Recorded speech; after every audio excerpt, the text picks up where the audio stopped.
Hi, everybody. I'm Jason Herrmann. Good evening. I'm the Kowalski family teaching specialist for digital archaeology at the Center for Analysis of Archaeological Materials here at the Penn Museum. And what I'm going to talk about today are some applied courses in digital archaeology that are offered by the Center for Analysis of Archaeological Materials that have emphasized work relating to Black cemeteries in the Philadelphia area. We're going to talk about some of the results at two particular cemeteries, Ebenezer and Mount Zion AME cemeteries. I'll introduce them each individually in a minute. Our work in these classes provide students with the opportunity to use digital methods to kind of explore the history of Black burial spaces in Greater Philadelphia, and also are geared to kind of impart digital documentation and analysis skills for these students. So this evening is a summary of our work at Mount Zion AME Cemetery in Devon, Pennsylvania, and Ebenezer AME Cemetery in Frazier. These two cemeteries we've had the privilege of working these last 3 years. And before I get into the results, I want to give a little bit more context about these projects so you get a better sense of our approach, the types of things we do, and the rationale for doing it. So as we proceed, I mentioned this to you guys earlier. I don't know if you can see them in the chat, but I'll repaste them. I'll take a break and repaste them a little bit. As we proceed, I'm going to put relevant links into the chat that will take you off of the slides, and you may want to save some of these for later. They'll take you away from the slides, and they help you. They might be used to illustrate some of my points or lead you to resources where you can further explore some of the material that I introduce. The first one would be about the Center for Analysis of Archaeological Materials, CAAM. Should tell you a little bit more about it. It's a joint endeavor between the Penn Museum and the University of Pennsylvania School of Arts and Sciences. CAAM is a center for research mentorship and teaching in archaeological sciences, and we provide applied courses, laboratory and classroom facilities, materials and equipment to kind of bring students along in archaeological science and connect them to anthropological archaeology or historic preservation, depending on their department, their home department. So all the CAAM instructors, and they're listed here, all of them, like me, specialize in one aspect of archaeological science, and they teach these classes that kind of link natural science, social sciences, and the humanities to kind of supplement traditional, what you would think of as traditional kind of lecture-based courses in subject matter that's specialized to a historical period or an anthropological approach. There is a really long history. So we're working in cemeteries, and there's a long history of archaeologists using cemeteries to teach methods and concepts in archaeology. And in the past, just like now, I've been taking my classes to cemeteries that are immediately near campus for field exercises. Why? I mean, there are built landscapes full of history, cultural meaning, where material remains are very easy to access, they're easy to record, and often, easy to connect to historical evidence. In cemeteries, applying archaeological skills, students can develop skills in mapping, analyze changes in style through time, work out their ability to interpret patterns of continuity and change, and not be hindered by, cultural barriers or having to learn another language if you were to study something that you would imagine, an archaeologist might be studying, in Central America or Central Asia or where have you. The focus of our field instruction in cemeteries is often data collection methods, but this is really just the beginning of the job for most archaeologists. So we might not think a lot of time about what the discipline of archaeology is or isn't, but one thing it should not be limited to is simply a means of finding and cataloging objects or sites. The landscapes, structures, materials, and objects of the past all kind of add a dimension to written histories and can be used to recreate histories that were never written down. So considering this, archaeology and archaeological methods are uniquely suited to help empower communities to reconstruct their stories and reclaim historical spaces. And in doing so, archaeology can begin the work of addressing its racist past and perhaps help to redress historical injustices more broadly. So this approach was recently described as archaeological reclamation. It's in an article that came out a couple months ago in a publication called Sapiens, and I'm going to post a link. It's in that list of links earlier, and I'll post it again in a minute. That article, please do take a look at it. It kind of captures my perspective on the potential that archaeology holds for social change.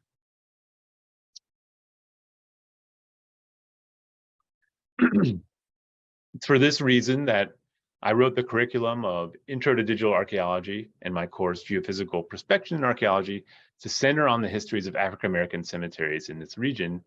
And I'm sure that most of you on this call are aware that during the 19th and 20th centuries, dozens of cemeteries in Philadelphia were overtaken by urban expansion and development, while others were left neglected as their related communities were displaced through hostile policy. This is something that, as archaeologists, we can help to fix, or at least help to redress. So archaeology broadly, of course, has a role to play in this, but I feel that digital approaches in archaeology, let me see if I can advance this slide, there we go, digital approaches in archaeology have really high potential to support reclamation of historical spaces. And here, when I say digital approaches, I mean methods like aerial and satellite monitoring, surface mapping, three-dimensional recording methods, or near-surface geophysical methods like ground-penetrating radar, which I'll talk about in a little bit. Most of these methods benefit from the fact that they are non-invasive, repeatable, and non-destructive. And this is in contrast to kind of normal archaeology where you dig things up. And when you dig it up, you've removed it from its original context. You can never put that egg back together again. So that archaeological resource is essentially destroyed when things are excavated. Through these digital methods, they are not necessarily destroyed or even impacted in any way. Moreover, the products of these digital surveys often generate really rich images that sometimes don't require specialized training for interpretation. So you'll see some images later on that maybe you'll disagree, but I hope that you guys can see what I'm seeing in the results that we have later on.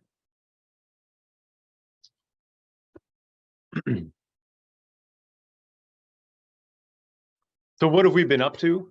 So our field work is focused on 3 sites in Southeast Pennsylvania: Mount Zion Church, that's Mount Zion Church Cemetery in Devon, Ebenezer Ruin in Whiteland Township in Frazier, and Eden Cemetery in Collingdale, which I'm not going to present here. I'll just focus on the 2. Student research and analysis of data from these 2 sites over the last few semesters has 2 kind of main objectives. First, to reconstruct kind of the plans, the layout, and the histories of cultural and the natural environments of these field sites. And our second objective is to connect the data that we collect in the field to broader histories of threatened and lost African-American mortuary landscapes and the people to whom they are meaningful. So there also are specific skills that I want them to learn in digital archaeology or archaeological geophysics, such as digital data recording and management, spatial data management and analysis, topographic and aerial survey techniques, 3D data collection and processing, geophysical survey, and digital data communication and dissemination. And you'll mostly see examples of these going forward. So that's the context of this work.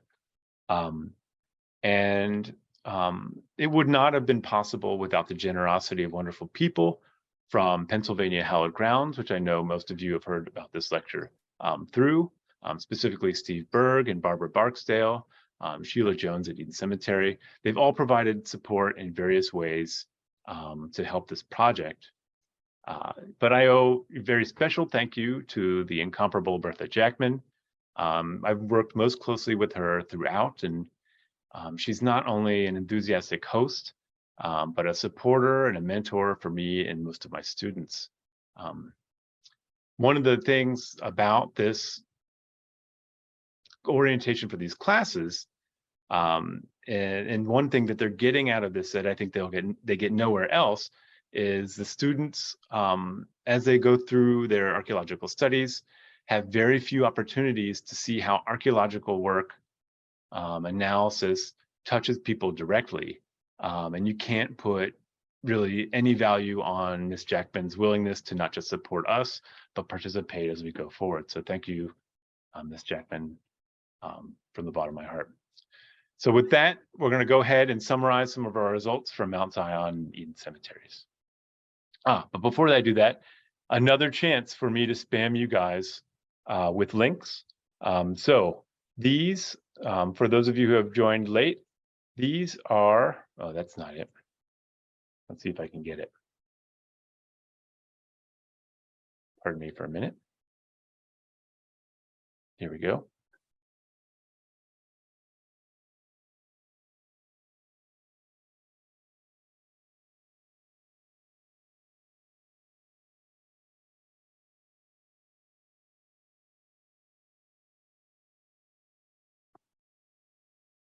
These are once again a list of resources outside of the Zoom meeting, which you may want to copy for later use, a link to learn more about CAAM, a link to this article about archaeological reclamation in Sapiens, a brief description of my courses. There's a little website that describes them, and some things that we haven't touched on. Information about the Berwyn school fight, which is significant to Mount Zion AME, a link to one of the tools that we use, and a link to one of the student products later on. So here they all are. Look at them at your leisure. Let me go back to share this PowerPoint.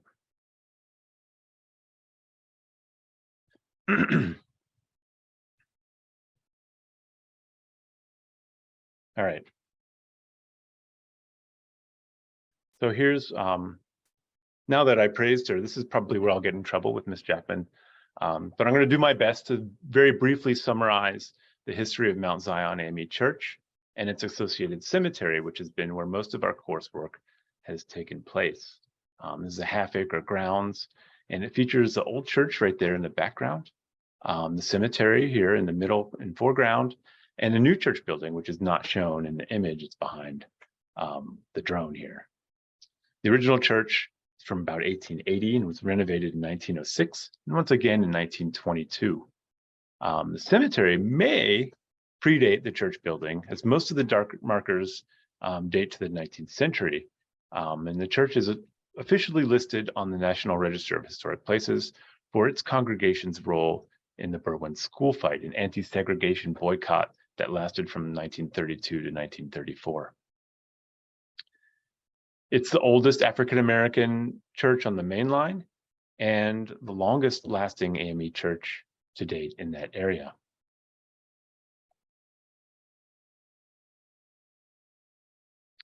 There we go forward. There we go.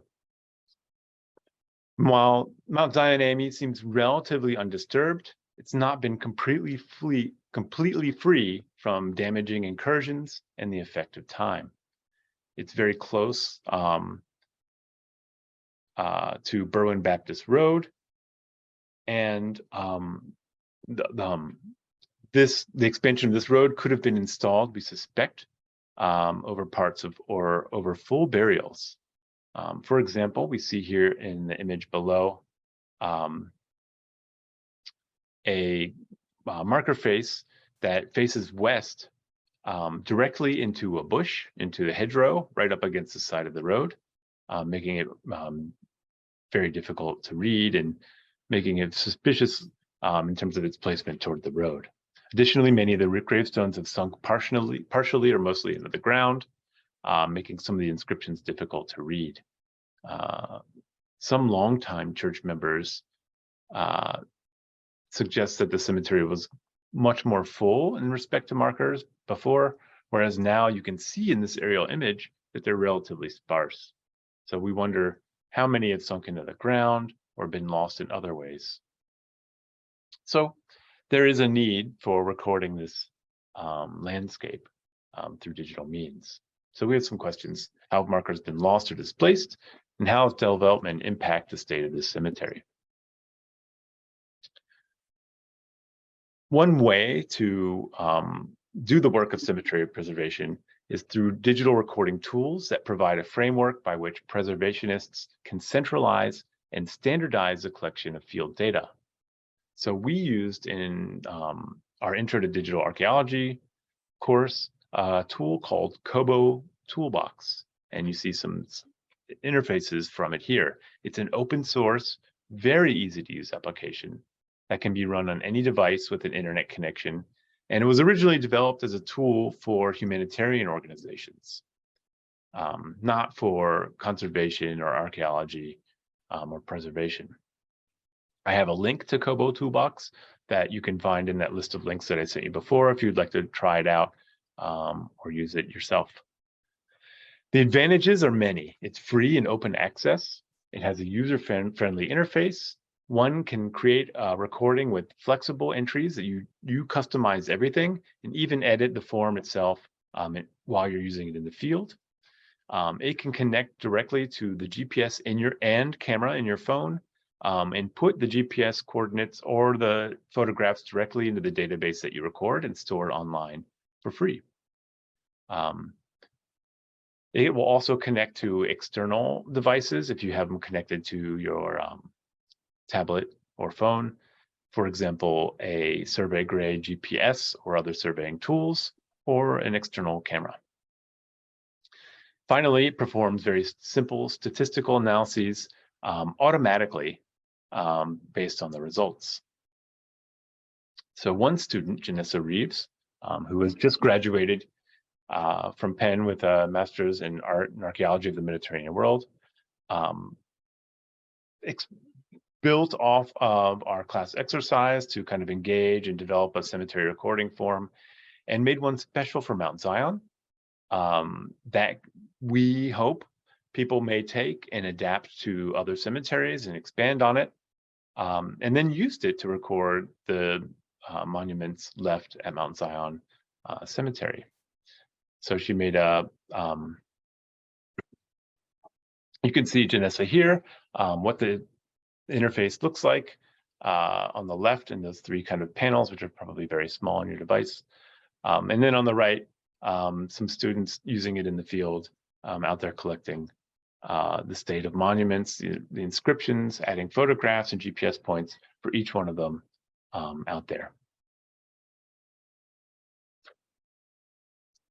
In the end, after about 2 hours of work between the three of us, Janessa, Dan, and I were able to generate a map of all the existing headstones and footstones standing at Mount Zion AME, all their associated attributes, and it kicked out some very simple statistics automatically and immediately. You can see these results, and this is in one of the links that I provided to you on an interactive web map. And you know what? I'm going to go ahead. It looks like, oh, I'm going to leave it. I'm going to go ahead and open it up, but it looks like this on the screen. Let me stop my share and we'll just try that out.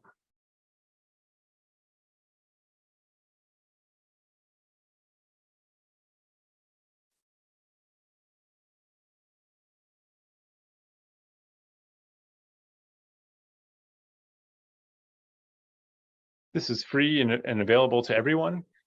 We have some presets that Janessa had put in where it indicates if they are Civil War veterans or not entered at these spots here, where the blue dots represent the locations of USCTs. But we also have other attributes that have been recorded: the orientation of the headstones facing east or west, the locations of the headstones themselves. You can see how they're laid out in space. And if you click on any individual one of these headstones, you can see all the backing information behind it, the inscriptions, the state of the inscription, the state of the monument itself, some comments that relate it to the headstones around it, and there should be even some pictures included in some of these, or at least, yeah, they are. If you click on view, you can access an individual's photo or for the headstone. And this is a particularly damaged one, for example. This all took about 3 hours of work.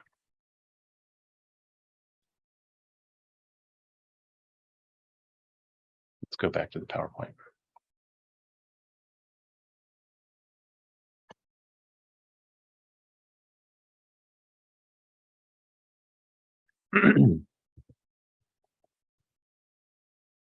So yeah, she used some of the built-in capabilities for Kobo Toolbox. First, she found that most of the burials in her inscriptions faced west, whereas many Christian cemeteries and African-American cemeteries as well face east. And Ms. Jackman, in consultation with Janessa, suggested that since the entrance to the old church used to be on the west side of the building and was only later moved to the east side, perhaps the earlier burials were also oriented toward the church entrance. These kinds of observations based on the database open the path for future analysis to compare the dates of burial and the directions of the inscriptions to see if there's any correlation between when that main entrance was moved or say other architectural changes to the cemetery and landscape itself.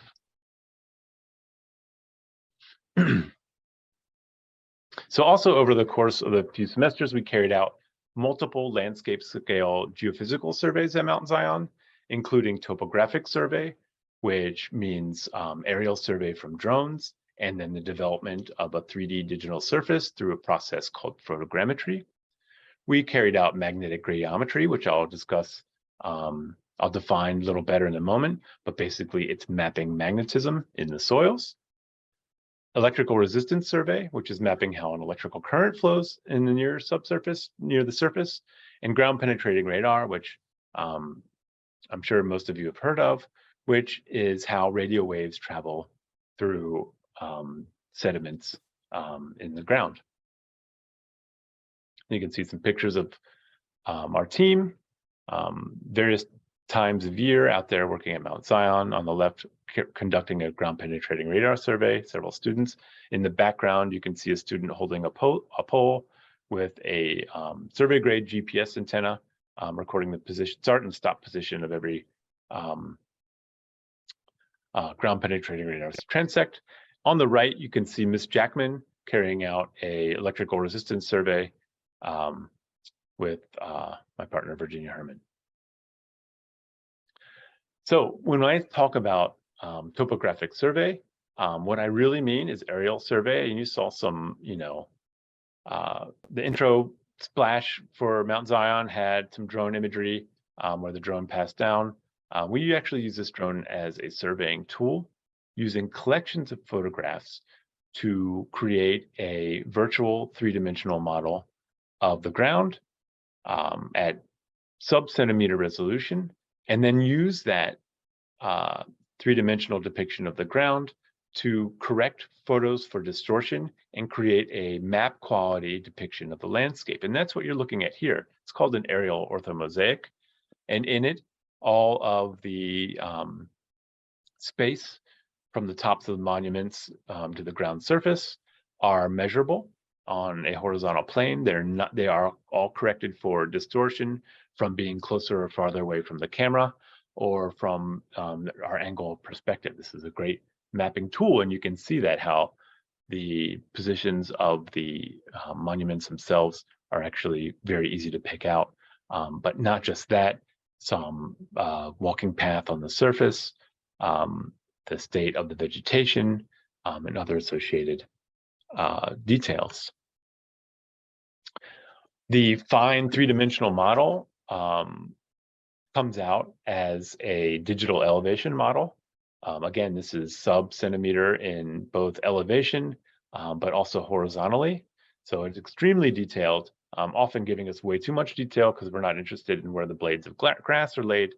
but rather the broader sweeps of vegetation. And one thing that sticks out in this map and has drawn a lot of attention is the presence of kind of regular depressions on this cemetery. These could indicate one or two things, and if you look at the position of the headstones, you can see that they alternate in how they relate to the presence of a grave shaft. In some cases, we see a depression immediately associated with a headstone, and that may indicate an area where the grave is slumping in. Over time, as the soils resettle, when they're placed after being removed, they may lose their soil structure and they compress a little bit. In other cases, we see a slight rise associated with a grave marker, and this, just a hypothesis, could indicate a place where the soil did not sink in and is a little bit elevated from being filled a little more than it had before the person was interred. So we can use these very slight changes in topography to maybe give us some clue about where the positions of graves are. Now I can get a little crazy about it. This is another picture of the same thing, the digital elevation surface. And I think that this color gradient, this black to white color gradient, gives you a little better sense of the distribution of depressions in relationship to the headstones that we can see in the elevation model. Some of them are rather, constrained, are kind of tightly defined, and connect directly to a headstone. Some of them say here toward the middle, here toward the top. I'm assuming you can see my cursor, but if you don't, I apologize. You can see some of these aren't associated with a headstone and suggest the possible presence of an unmarked grave there.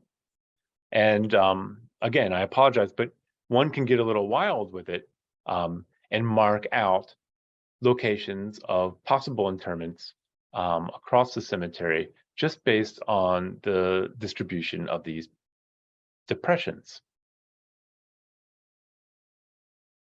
As we go forward, I'm going to show you guys some different depictions of how I'm interpreting these data. And I often will be a little bit generous in my definition and identification of what could be possibly a grave. And I will say it now, and I'm going to say it again. The likelihood of there being false positives in this environment in any of these technologies is rather high. All of these approaches depend on contrasts. In topography, they depend on local contrasts in the sweep of the landscape. In the other geophysical methods, radar, magnetometry, electrical resistance, they depend on contrast between the target feature, the thing that you're looking for, and the soils or sediments that surround it. Sometimes that contrast is not there, or sometimes things that are not cultural will also cause a contrast that may appear as a signal for these devices. And it's our job to try to untangle these by looking at multiple dimensions, from the photographs to the topography to the radar, and trying to make the best judgment about which ones are more likely to be graves and which ones are not. I'll mention again false positives in a little bit. So we've talked about topography and we've seen the potential for that. We also conducted a magnetic radiometry survey at Mount Zion AME, and magnetic radiometry measures how the Earth's magnetic field is influenced by things near the sensor, basically. Now, ideally for us, this means things at or just below the surface of the Earth, hopefully archaeology in our cases, but it's an extremely sensitive device that will pick up distributions of topsoil, which is magnetically enhanced. It will also, of course, locate things that have some content of magnetic minerals, usually minerals that contain iron, different versions of iron. And all these things are moved around by people when people deposit objects, when people move the earth, when people pile up the earth, and give us some signal of what's going on near the surface. Magnetic radiometry is usually not very effective in cemeteries, and you'll see in the next slide that it's not necessarily one to help us find graves. But that's not to say it's not useful for understanding landscapes, because we can see how people are changing the orientation of things that define space in a place like a cemetery, modifying the landscape by moving earth, by placing objects, and so on. So here is the map of the magnetic radiometry survey at Mount Zion AME. And again, it's showing the magnetic intensity very near the surface. And you'll see things that appear very strong white or very strong black. That would be positive or negative magnetism. And the blacker it is, the stronger it is in the positive direction. And the whiter it is, the stronger it is for negative magnetism, as I have it set here. What we're interested in the magnetic intensity, whether it is positive or negative magnetism, is not necessarily significant for a study like this. But what we do see very strikingly is a stripe cutting right through the middle of the cemetery that indicates the presence of an electrical wire that was probably put there sometime in the mid-20th century. This means it probably impacts graves, and you can see on this map the locations of headstones as those little black markers, or the fallen headstones, which are these little gray polygons here. You can see that this electrical line cut right through some existing graves that were there probably prior to the definitely prior to the electrical line. Some of the other big blobs may represent, say in the case of this one, near the center of the magnetic radiometry survey, the iron bars that connect the monument to the base. And on the edges, we can see probably some interference from maybe the asphalt in the street or some of the monuments along these hedgerow. On the right, you can see very strong white magnetism from a chain link fence that bounds the cemetery on that side. And on the top, you can see very strong magnetism, probably from the movement of soils when that road was redeveloped sometime in the 20th century. So this doesn't necessarily show us the position of graves, but it does give us some clues about the larger landscape and how the cemetery has been impacted. I actually see some very faint kind of rectilinear shapes oriented perpendicular to the electric line itself, but they're very subtle and maybe not worth picking out right now. The next method we tried, or we experimented with, is a resistance survey. And to boil it down, what is essentially is sticking a fork in the ground over and over again and measuring how an electrical current passes from one tine to the other of the fork. For electrical resistance, the rule of thumb is that sensing depth is approximately the distance that the probes are apart. So in this case, the probes are 50 centimeters apart, which means we see about 50 centimeters down, 1.5 feet down. We stick this fork in the ground over and over again, back and forth on a grid over the cemetery, and we did it for part of the cemetery, and it creates a map that indicates how electrical currents flow in soils across that area that's been surveyed. What affects the way the flow of electricity? Moisture, compaction, and salt ion content is what you would say read in a textbook if you were trying to look up what affects electrical resistance. All those really can be wrapped up. They're so closely linked, these three factors in soils. They really just represent, they can be kind of summarized as soil moisture. How different sediments hold up moisture or let moisture drain out of it.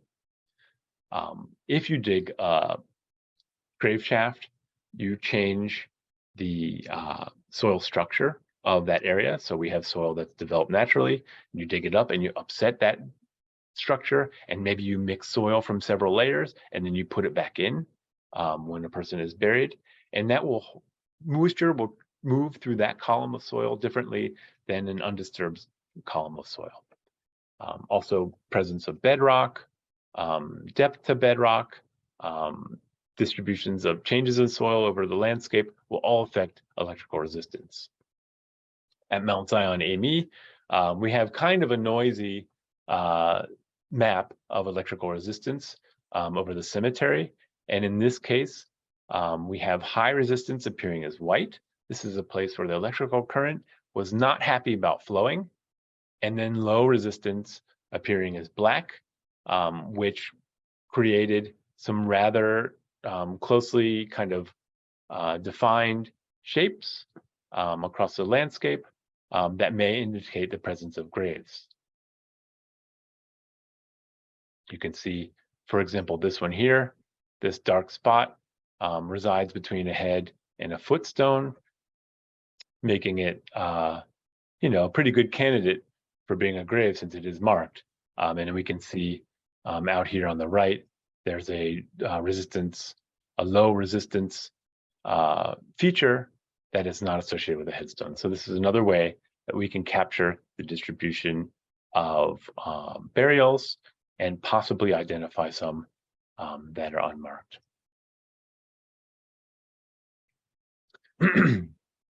Finally, we can talk about ground penetrating radar, which emits an electromagnetic wave and measures how that wave goes down, bounces off materials below the surface of the earth, and comes back up. The sensor records how intense the reflection is from many, many pulses over the ground. If you collect a profile of ground penetrating radar data, it would look something like this, where strong reflections appear as kind of intense white or black parts of the wave, and the neutral gray in the background represents a place where there's less of a reflection. Point reflections often appear these kind of humps, and you can see the deeper you go, the less signal there is left. It has a limited amount of energy it sends down, and that energy bounces off of things near the top. And as it bounces off stuff at the top, that means there's less energy left over to bounce off of things at the bottom. So it gets really snowy toward the bottom. And I appreciate that, not to talk about anybody's age, but I appreciate that most of you will get the analogy about snow, because I find that my students don't get that anymore about snow on the TV for like a bad channel or something like that. But you can see here, this is we're losing signal down here at the bottom, and it gets really snowy and crackly.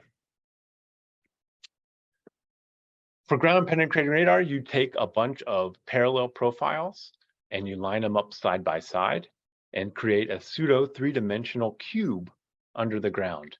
And then you take all these profiles next to each other, and you slice across them and kind of connect the dots to make maps of various depths. These are called time slices. When you collect radar data, it sends that energy down, and the energy bounces back up, right? And the instrument records how much time it took for it to go down and come back up, the two-way travel time. It doesn't know depth, not until we tell it, not until we find a feature that that has a known depth, or we analyze the data in a way to help us estimate a depth. So we use the word time and time slices to be a little bit more precise about radar depth in these cases. So let's look at some time slices from Mount Zion AME. What I'm going to do is I'm going to run this video. Maybe it's a little distracting, but I'm going to run this video. This is the top of this of the profile. You can see the depth up here at top. I think I have it in feet, although my Zoom interface is blocking it. And I'm going to go ahead and run this video. And as the video runs, you'll see increasing depths going down.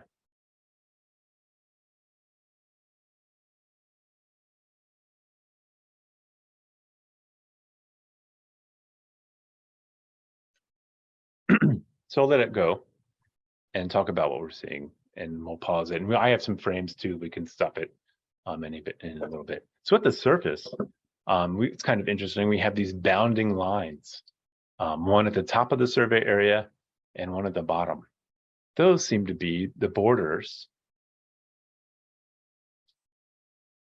Let me rephrase that. I hypothesize that those are the borders of soil disturbance from road constructions of the two roads that bound the two sides of the cemetery. Going a little farther down, we see our friend, the electrical line.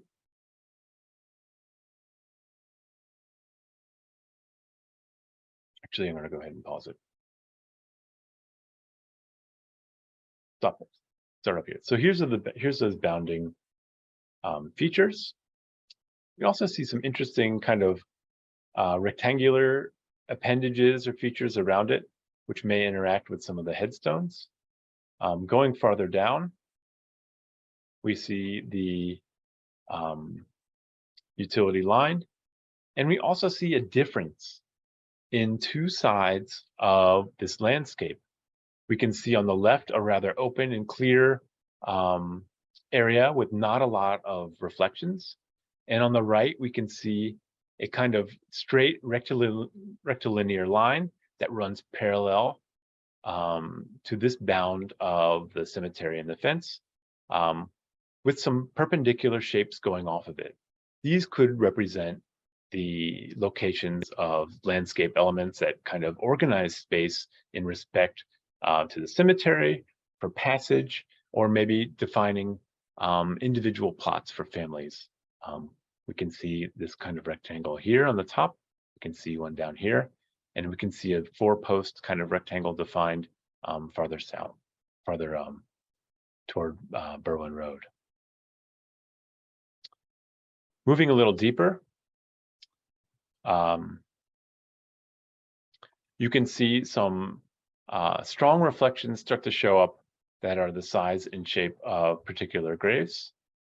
And we find these reflections appear at multiple depths. Here, a very strong one out here in the middle. Some other ones aligned this way to the road to the top of the screen. And then farther down, we have, when we're getting to the depth that we'd expect for burials, we have some pretty strong reflections oriented with the headstones that we know in lines going out. Some of them have relatively strong reflections. I mean, this one in particular, down in the middle of your screen, but you can imagine them being aligned. Some of them have a weaker and alternating weak and strong reflections as we go.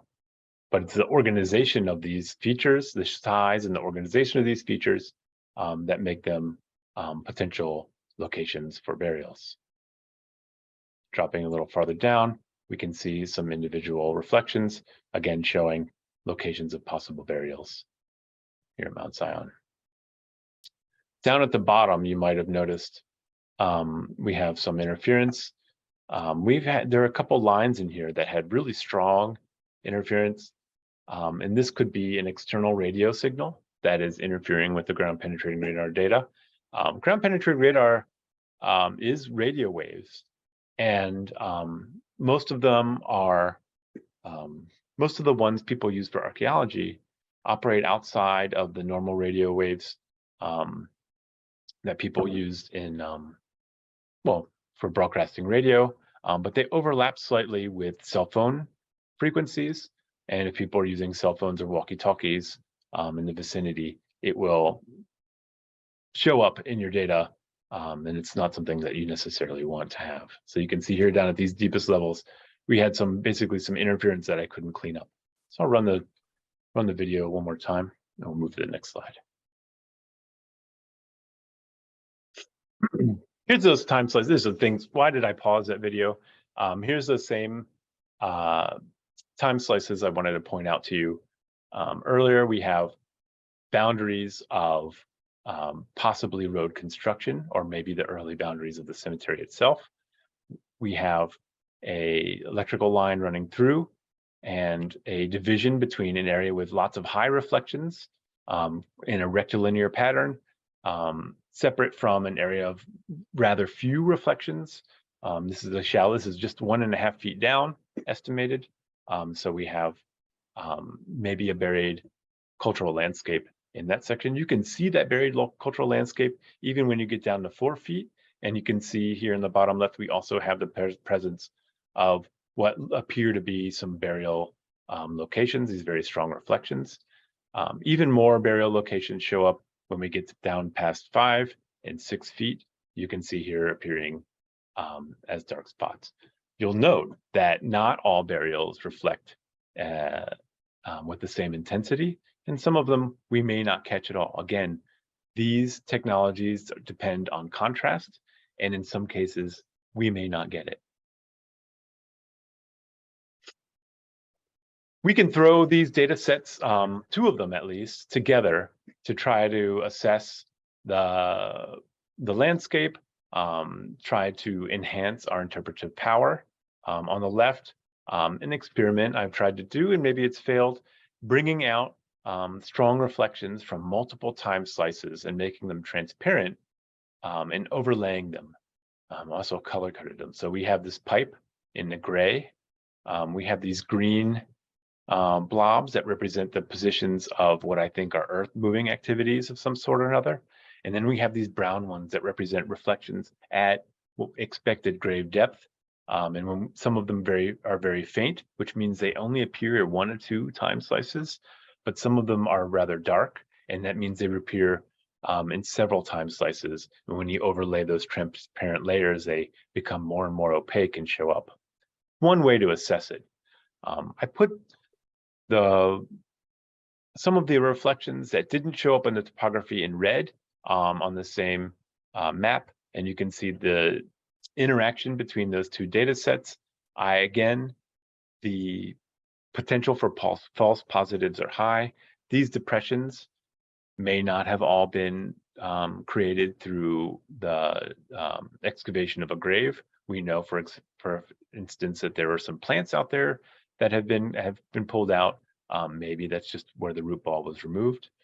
In other cases, we talked about it earlier, the depression may flank a grave, or the grave might be a high spot between 2 rather low spots for when the grave was dug or when the soil was reemplaced.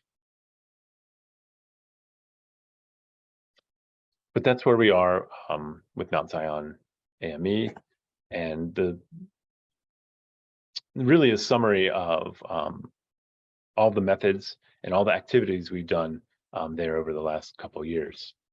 Now we'll move on to Ebenezer AME in Frazier, Pennsylvania. This church was established in the early 19th century in what's now Frazier, East Whiteland Township in Chester County. And here we conducted some topographic and ground penetrating radar surveys. And I would say our work here is ongoing. I think there's still some questions that we have about the state of the resource here and the quality of our data that we'd like to enhance in the future if Mount Zion would have us. So here in this aerial image, you can see the Ebenezer Church ruin from the air. You can see students collecting data with ground penetrating radar up here on the top. They also tried out some earth resistance, but it's just a tiny little patch that we were able to do, and it's not worth showing today. The property itself is bounded by a fence, and the areas around it are being developed for, actually probably the houses are all done by now. So some of these woods are being cleared, but it seems like the developers are sympathetic to the preservation of the resource.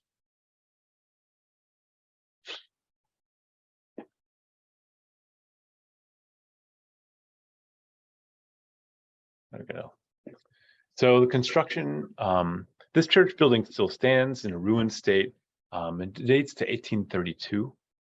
Its early congregation seems to be comprised mainly of kind of recently manumitted Black freemen who established a small community in an area called Backton Hill. Earliest known burials here are from the 1830s, and the latest of Joshua Johnson is from 1916. Church has fallen out of use sometime in the early 20th century, and it was abandoned before the survey of graves, which we'll see in a little bit, was conducted by an Eagle Scout group in 1989. So Ebenezer Ruin right now is maintained by congregants of Mount Zion AME under the watchful eye of Miss Jackman in nearby Devon. And in 1989, when the Eagle Scouts surveyed the area, churchyard was pretty overgrown with forest. But now, like I said, those developers seem to be sympathetic to the preservation of the property, and the property maintains kind of cleared. Natural growth is maintained. Some of these trees that you can see in the image on the left have also been cleared. Here's an image of the Eagle Scout survey results and a picture of what the cemetery kind of looks like right now if you encountered it on the ground on the left. This shows 80 grave markers and their relationship to the ruin, what was a coal pile there in the late 80s. 80 foot and headstones around this landscape position of Backton Hill Road.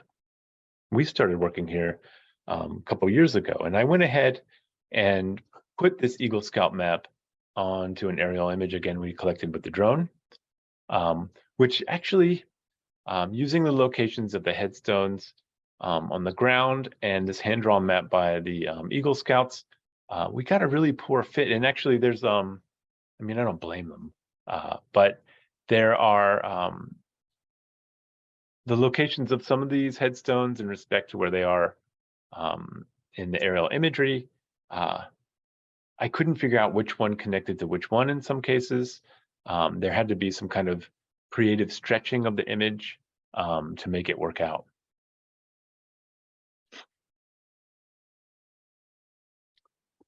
In 2021, I believe, maybe early 2022, we as a class went out with our GPS and recorded as many monuments as we could find on the surface now and compared it with the Boy Scout results.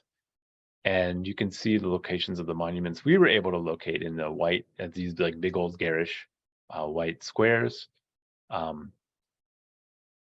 There were only 20 or 30. And so there's a large number of headstones that are unaccounted for right now.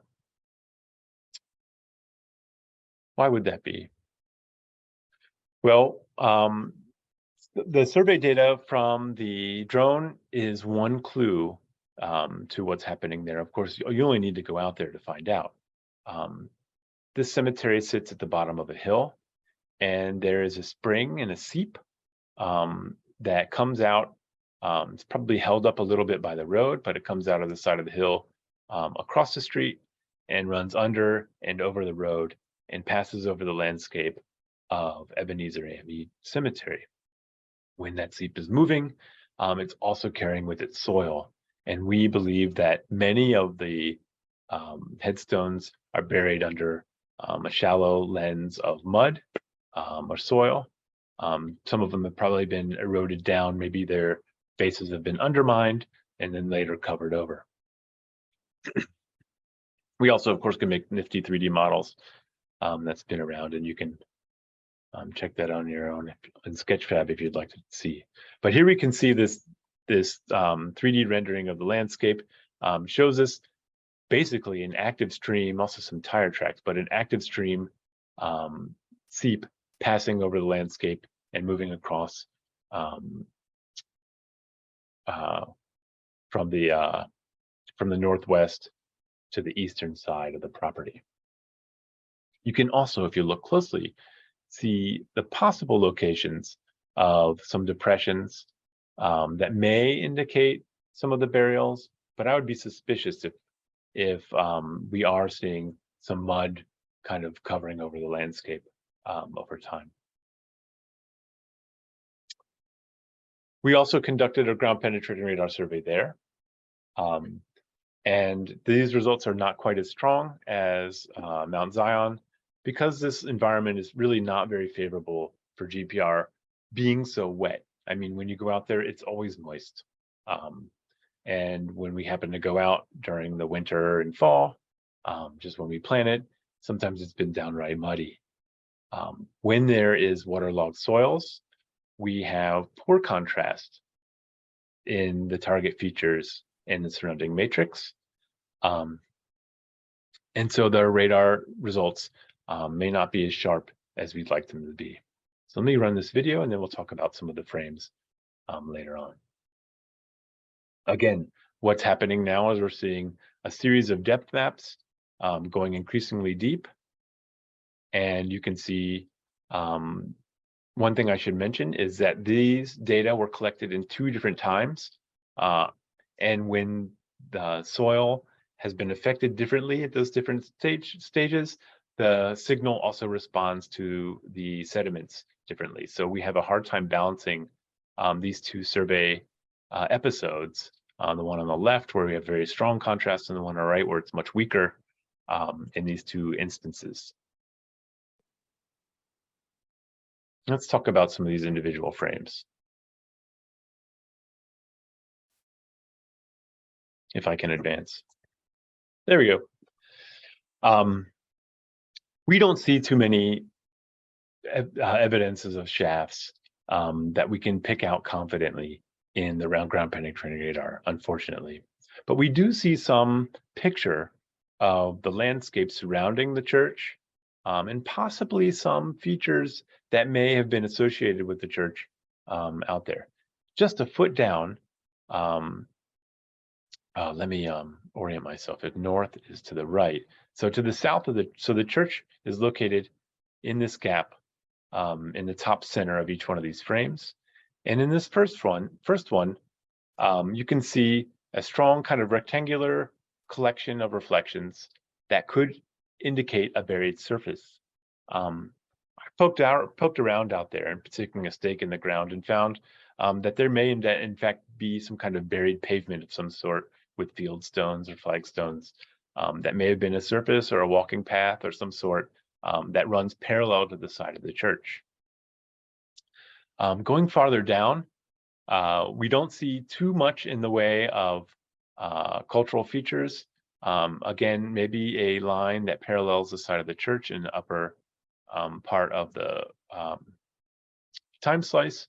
And in the bottom left corner, we have some strong reflections that have the appearance of grave shafts, but I have no confidence that they necessarily are. I'd like to go out and poke around a little more and see. But in this bottom left corner, maybe grave reflections down in the southeast corner of the plot. On the right side of these first 2 slices, we also see a very strong reflection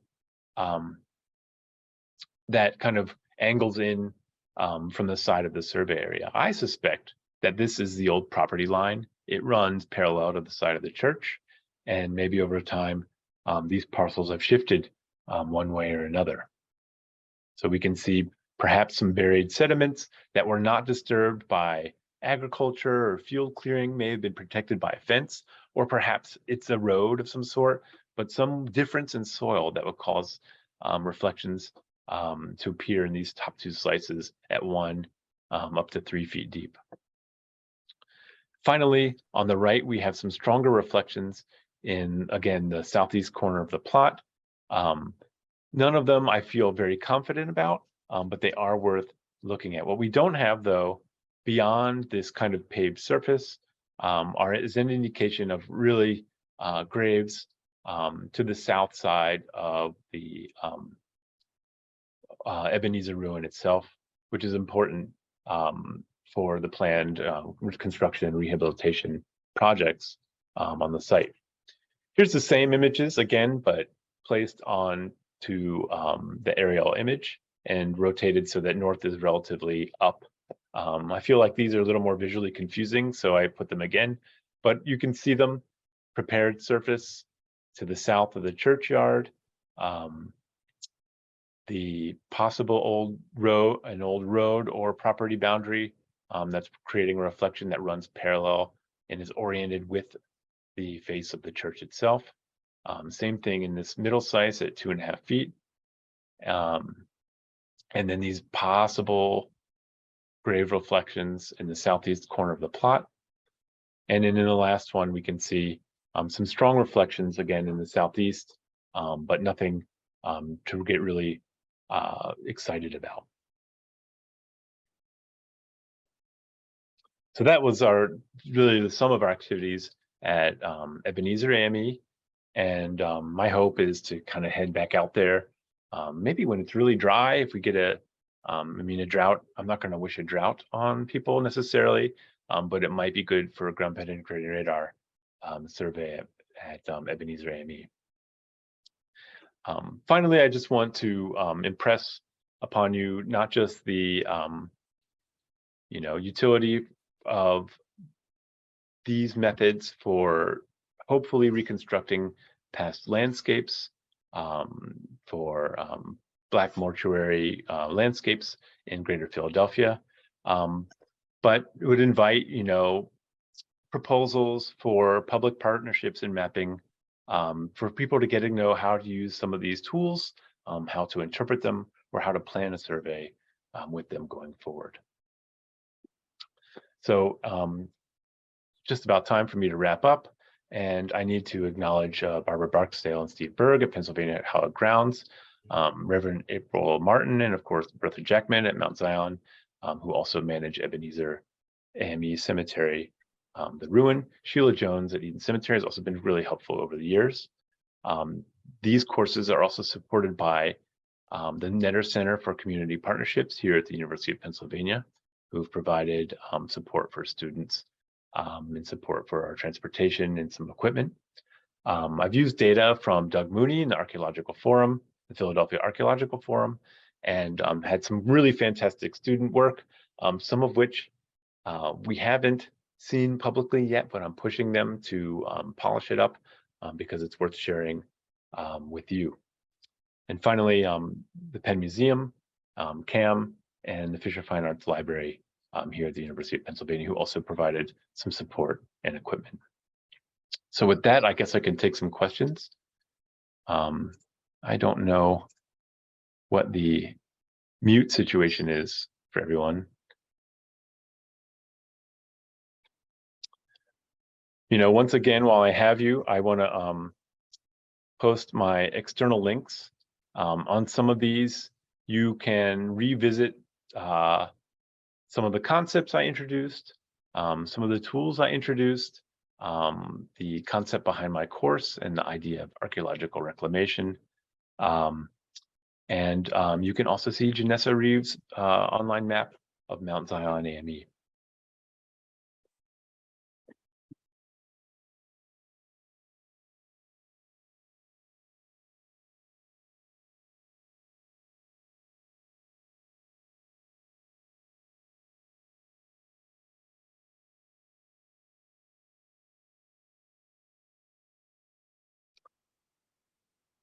Well, if there aren't, oh, Ms. Jackman, do I need to unmute you? I got it. Hi. Can you hear me? Yes, I can. Okay, first of all, I want to say thank you very much to Jason Herrmann for doing this fantastic, I'm gonna have to say fantastic presentation, because there were some images in there that he had not let me see before today. So I have to say that I was surprised. Let's just say I'm happily surprised at some of those images that I saw today. Thank you very much, Jason. And we've been trying to get him to do this presentation for a couple of years. And a couple of years ago, we did have the students, I want to say in December of 2021, at the end of their fall semester, do some presentations. But what Jason presented this evening is what I've been looking for the professional point of view. And I think he did an outstanding, fabulous job. I know I learned a lot, and I certainly hope that everybody else did too. And I'm just very, very happy that this is recorded, because I know I've had quite a few people asking for the recording. And this is definitely something to treasure and to keep. So, and thank you for all the accolades, Jason. Yeah. But you know how I feel about you and your students. I won't get into how we all met, but we met through Pennsylvania Hallowed Grounds. Actually, I am going to tell the story real quick. We received Jason had reached out to Pennsylvania Hallowed Grounds, I think he said through Mr. Mooney, and contacted Stephen Berg, who's actually on with us now. And Stephen sent an email to myself at Mount Zion, to Bucktoe Cemetery over there in Kennett Square, to another member, Crystal Crampton, and to Sheila Jones at Eden Cemetery. And I immediately called, think I'm going to get a voicemail, but Jason answered, and of course that was a half-an-hour conversation. And I told him about Mount Zion and also Ebenezer. So it was the beginning of a wonderful relationship that has expanded. And I just want to say thank you again. Like I said, I think everybody learned a lot. I'm going to let it go from there. Thank you, Jason. No, thank you.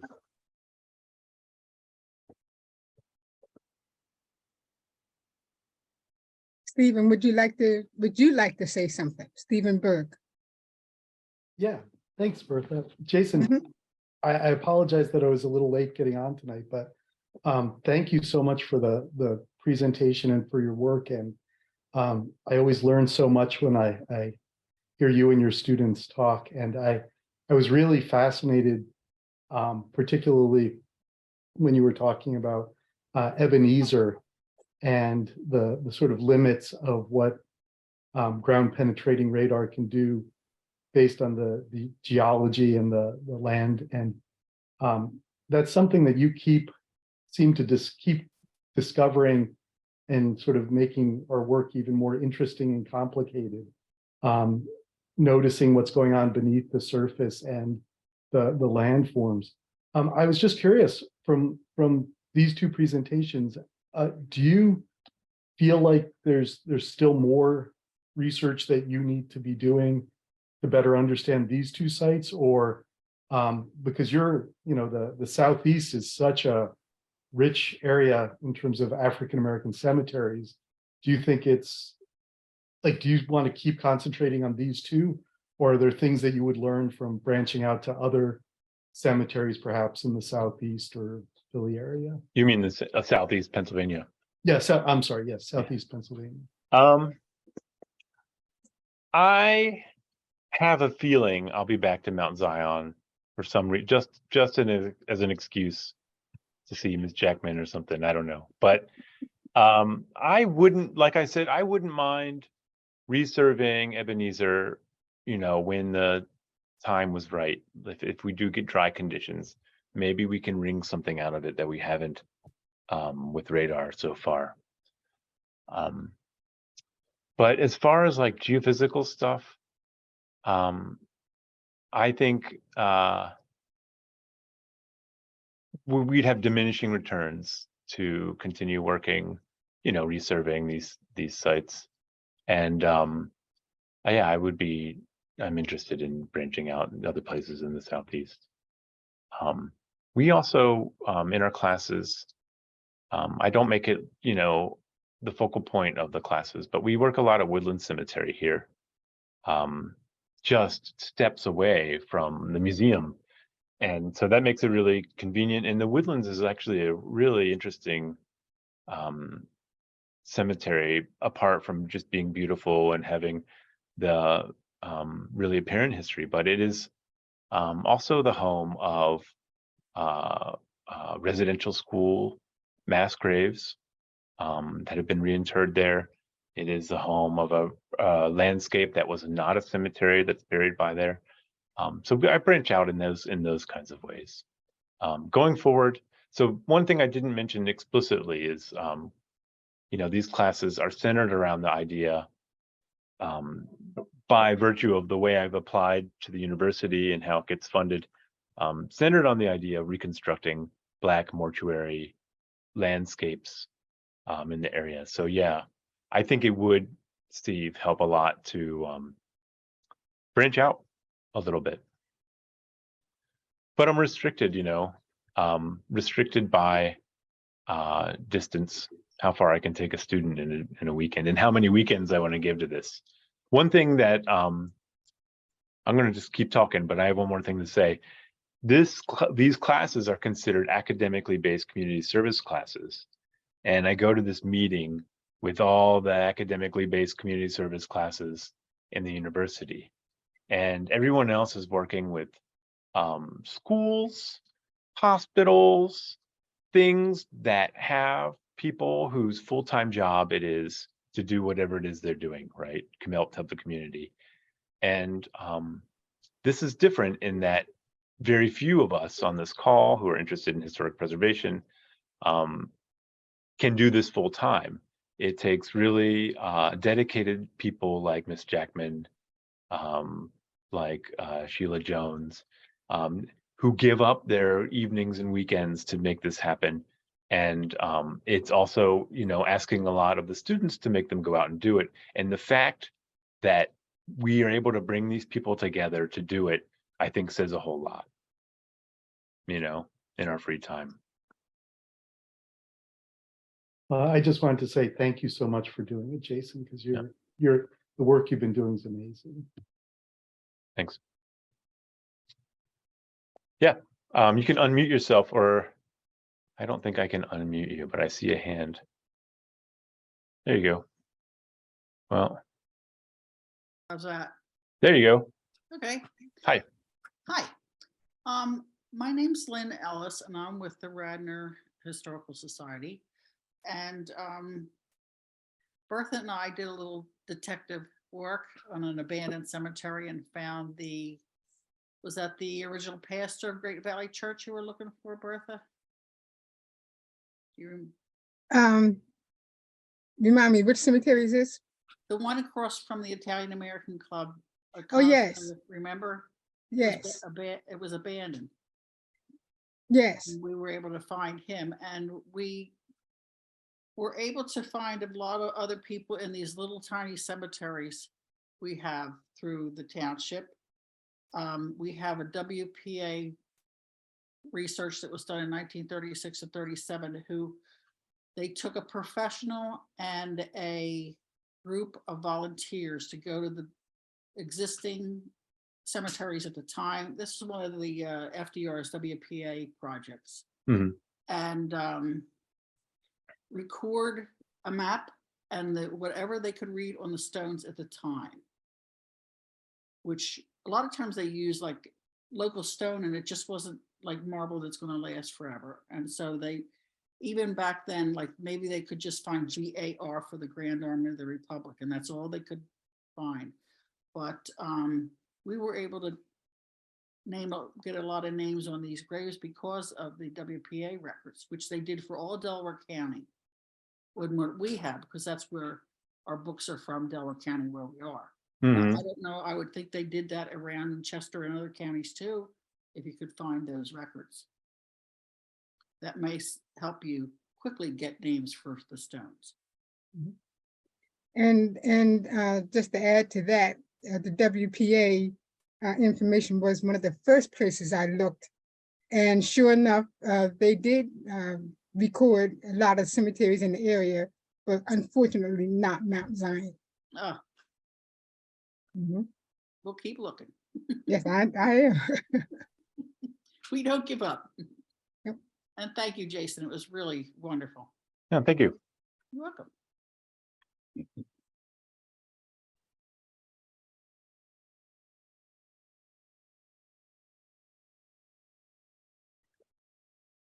All right, you guys. Well, thanks for your attention. I think seems like it's time to wrap up. I had a question. Sure.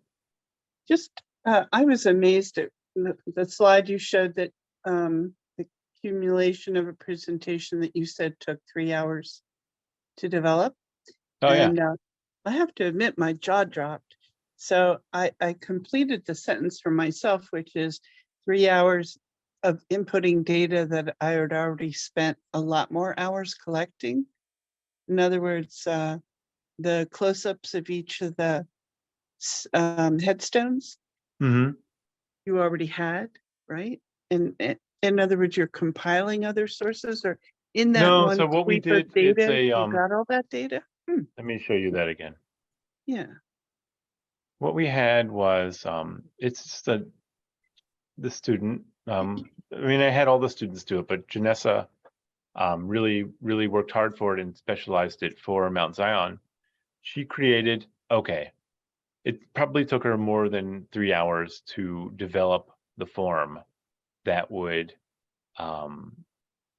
integrate all the data, right? But she made a form that anyone can open, and I don't have the link with me, but I could provide it if you ask. Contact me by email later on. You can see it's a form that's opened in can be opened in any browser, and it draws a GPS and the photographs from your device, and it will guide you in recording kind of systematized information from a headstone. So in this case, we have, you know, the inscription, the technique of the inscription, the general shape of the monument, the state of the monument, is it sunken or things like that, fallen. She has like basically a form, right? A web form. And it took 3 of us about 2 hours to record all of Mount Zion using this form. And in the end, it was a database that was not just with those attributes that were in the form itself, many of them, again, constrained to capture the variation at Mount Zion and would have to be adjusted to get stuff from other cemeteries outside. But it had all that information, and these photographs were pulled in, and the GPS points. And with that final table, right, she can just then upload it to this web map, which is in that list of links that I provided you guys in the chat, where you can explore the cemetery. So you can click on any of these dots and you can see the all the attributes that were recorded for each one, and the photograph and the position. And so here you can see that their USCTs. It also generated these descriptive statistics really quickly.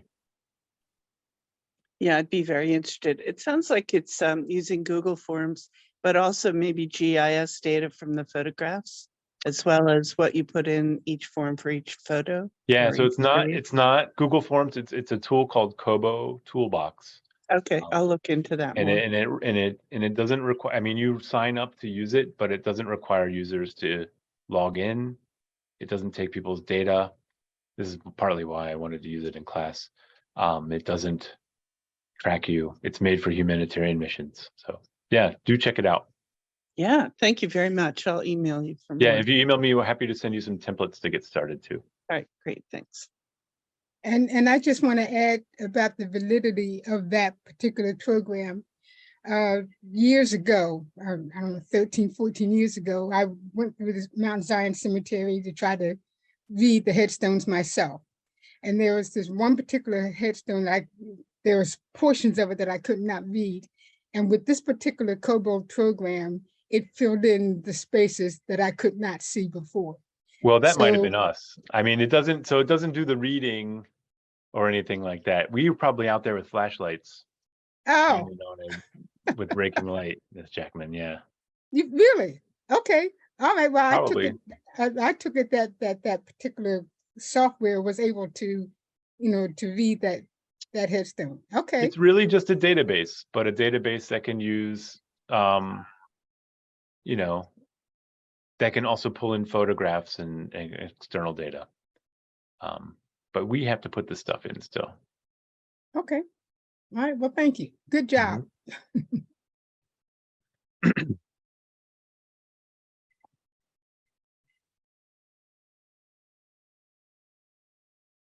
Any other questions? All right. Well, I don't know about you guys, but I'm ready for dinner. Thanks for joining me again. And do get in touch if you have any questions. And I'll let you guys know. I think you guys had to register. So if there's some development that I feel like everybody needs to know, I will let you know through one way or another.